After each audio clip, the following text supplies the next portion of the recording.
السلام عليكم ورحمة الله وبركاته. ازيكم يا حبايب قلبي؟ عاملين ايه؟ يا رب تكونوا بخير وفي احسن حال دايما يا رب، متهنيين كده ومبسوطين وفرحانين. ايه رأيكم بقى في الفول ده؟ قولوا لي كده هنعمل بيه ايه؟ لا مش هنزرعه يا حبايبي، احنا الفول ده هنعمله مدمس. بسم الله ما شاء الله، حاجة فاخر كده من الاخر. اللهم صل على النبي. قبل كده ما ندخل على الفيديو بتاعنا الجميل يا حبايبي، حطوا اللايك يا حبايبي عشان الفيديو يبان ويترفع للناس. ما شاء الله احنا معانا كيلو الا ربع فول، مسكناه كده ونضفناه وغسلناه وحطيناه في ميه، نقعناه ليله كامله. ما شاء الله. وطبعا تاني يوم الصبح صفينا الميه دي وحطينا ميه نظيفه وسويناه في الفوالة بتاعتنا الجميله دي اللي انتوا شايفينها ما شاء الله. طبعا الفوالة واقع عليها فول، كان الفول كتير فيها يا حبايبي، انا شلت منه في حله تانية صغيره. زي ما انتوا شايفين لون الفول الجميل عامل ازاي، ما شاء الله ما شاء الله. الله ينور عليك يا ام محمد، بسم الله ما شاء الله. الفول ده يا حبايب قلبي من غير اي اضافات، فول وميه وليمونه بس. بسم الله ما شاء الله. في ناس بتحط عدس، في ناس بتحط حمص، بس انا النهارده عامله الفول بتاعنا ساده. وشوفوا طالع عامل ازاي يا حبايب قلبي، ما شاء الله على الجمال والحلاوه.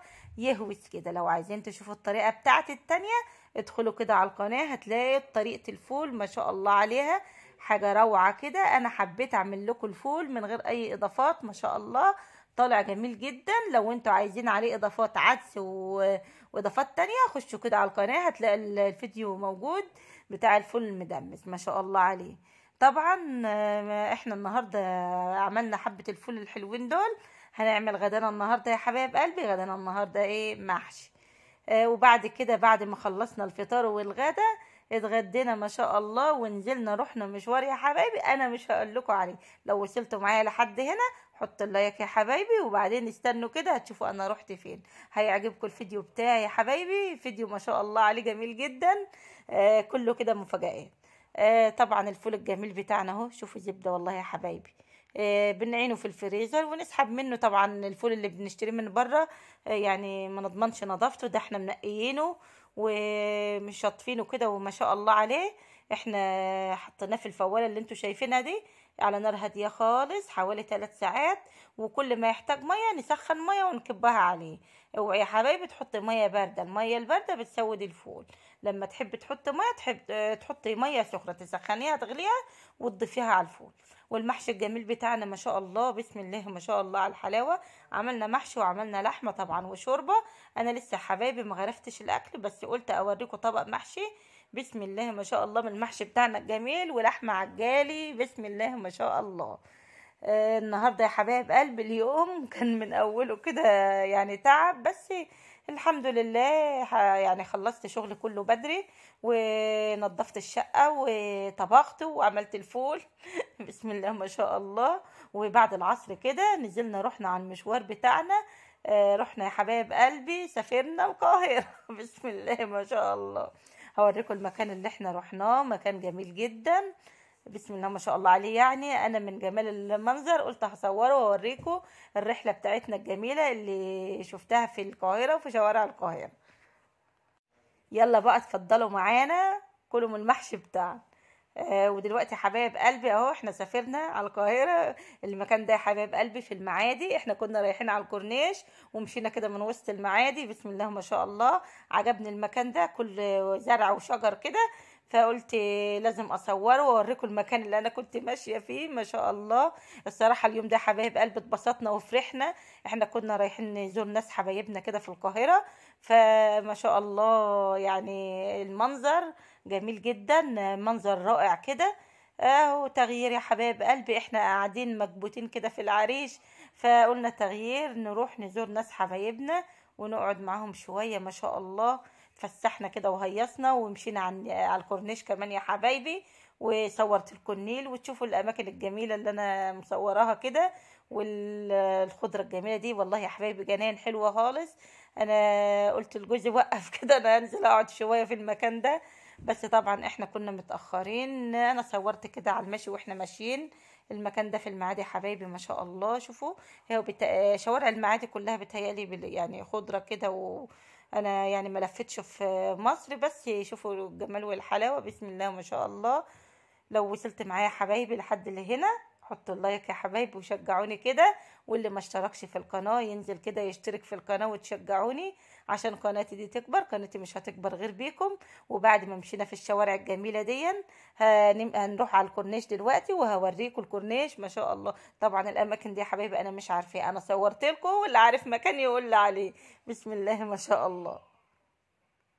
ما شاء الله يا حبايبي، بقالي اكتر من شهر من العريش للشرقية. لما يعني الواحد تعب، انا قلت كده لجوزي انا لازم اروح اي مكان كده اتفسح، انا عايزة تغيير.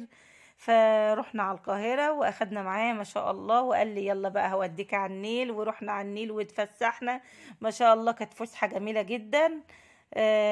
بس الحمد لله يعني الحمد لله على كل حال. ورجعنا كده بيتنا ورجعنا تاني يوم والحمد لله. ادعوا لنا يا حبايبي ربنا كده يشفي جوزي ويسهل وينجح ولادي ويحفظكم كده ويحفظنا يا رب. زي ما انتوا شايفين يا حبايب قلبي اهو، احنا ماشيين على الكورنيش ما شاء الله. شوفوا الجمال والحلاوة. بسم الله. من النيل هصور لكم النيل دلوقتي هتشوفوه.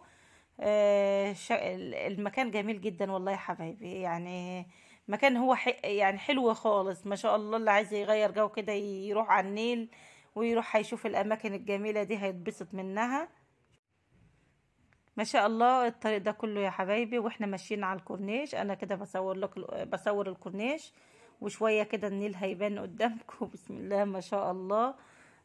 طبعا احنا كنا رايحين يعني في مشوار الحمد لله، وربنا سهل لنا فيه كده، والحمد لله كل ما جاب ربنا كويسة وكل اللي يجيبه خير.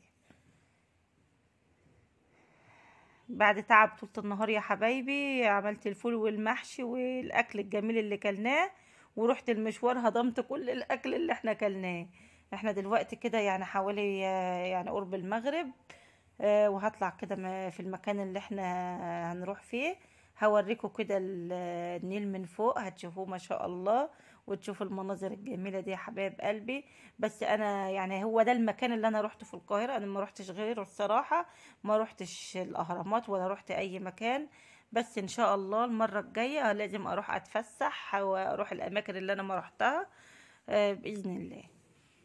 وشوية كده هنطلع اهو فوق العمار، فوق المكان اللي احنا هنطلع فيه، ومصوره لكم النيل من فوق يا حبايب، والمناظر الجميلة والخضرة والحاجات الجميلة كده. بسم الله ما شاء الله. زي ما انتم شايفين اهو. ايه رأيكم بقى النيل اهو يا حبايب قلبي؟ اهو ما شاء الله.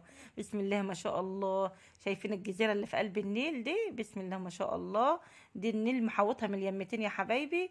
الجزيرة دي في قلب النيل وبيروحوا لها بالمراكب كده. وده طبعا ده الكورنيش، طريق الكورنيش. انا بصور لكم كده من فوق عشان تشوفوا معايا كده. طبعا انا مش عارفه اشرح قوي يعني للاماكن لاني انا مش من المكان، انا اللي بقدر عليه انا بقوله. اللي اعرفه يا حبايبي هو ده النيل، وهي دي الجزيره اللي في وسط النيل ما شاء الله. انا ما اعرفش اكتر من كده. وبكده يا حبايب قلبي انا خلصت الفيديو بتاعي معاكم. يا رب الفيديو بتاعي كده يعجبكم وينول اعجابكم. ولو عجبكم يا حبايب قلبي تشجعوني كده بكومنت حلو زي واللي ما اشتركش في القناة فضلا وليس امرا ينزل يشترك ليا في القناة وتشجعوني عشان قناتي دي تكبر. قناتي مش هتكبر غير بيكم. والسلام عليكم ورحمة الله وبركاته.